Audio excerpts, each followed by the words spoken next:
Masyarakat Desa Sarikandi rata-rata berprofesi sebagai petani. Lahan yang ada di Desa Sarikandi adalah lahan rawa yang dibuka masyarakat untuk dijadikan lahan pertanian yang berkelanjutan. Pendidikan geografi.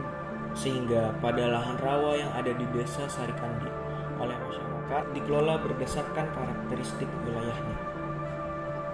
Jadi pertanyaan pertama kayak awal para petani untuk membuka lahan menanam padi kayak.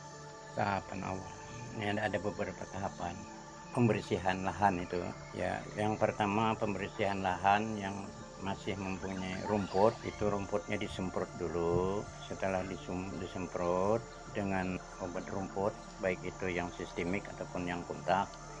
Nah setelah rumput itu mati nanti baru digarap dengan hand traktor. Apakah itu hand traktor, apakah itu dengan jundir, apakah dengan dibajak, itu jadi itu tahapan kedua. Nah di pembajakan ini kalau sudah selesai dibajak, lalu tanah itu kan terbalik. Jadi terbalik itu maksudnya tuh terbaliknya menjemur dengan matahari agar tiritnya atau racun tanah itu keluar. Tapi direkomendasikan oleh pihak pemerintah melalui PPL tidak boleh lebih 10 cm kedalaman pembajakan. Apabila lebih daripada 10 cm itu maka tiritnya akan keluar, tanah akan beracun, tanaman padi pun akan tumbuh tidak baik. Nah itu akan mengganggu. Nah itu ada beberapa tahapan. Jadi dari disemprot dulu kurang lebih 10 hari atau setengah bulan disemprot, baru diloko, dijamur kurang lebih 1 minggu. Bibit siap, kemudian lalu dipecah lagi, tanah itu dipecah. Setelah diluko kan dijamur, dipecah lagi, disuroi. Nah sehingga memang bungkilan tanah itu kan pecah, bibit sudah siap, semai ataupun teradak sudah siap. Nah baru ditanam. Jadi umur semai ataupun umur teradak itu adalah antara 20 hari 25 hari itu sudah harus tanam. Nah itu prosesnya.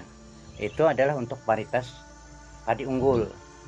Varietas padi unggulnya umurnya ada kurang lebih ada 4 bulan. Masalah lahan berpirit, lalu apakah ada kapur, bagaimana itu kayak untuk mengurangi asam tadi? Tentu ada.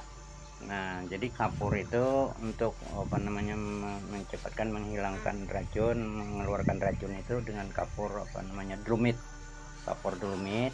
Untuk penanaman pupuk apa, jenis apa yang untuk padi itu kayak?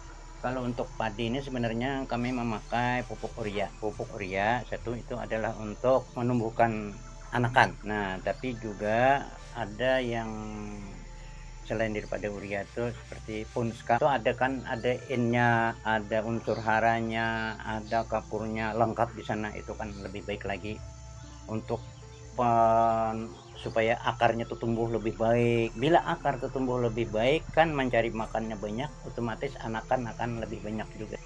Setiap pupuk yang dipakai itu apakah ada perbedaan lagi kayak jenis padi yang berbeda lalu pupuknya berbeda itu?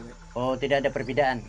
Pada umumnya urea ataupun ska itu adalah dipakai untuk jenis padi varietas unggul dan jenis padi varietas lokal. Nah, varietas lokal ini umurnya dari awal itu sampai panen dari menardak namanya atau menyema itu umurnya 8 bulan. Jadi sama itu yang dipakai. Dan itu dipakai untuk tanaman hortikultura seperti sayur, terung, longka yang ditanam di daerah tanah tinggi.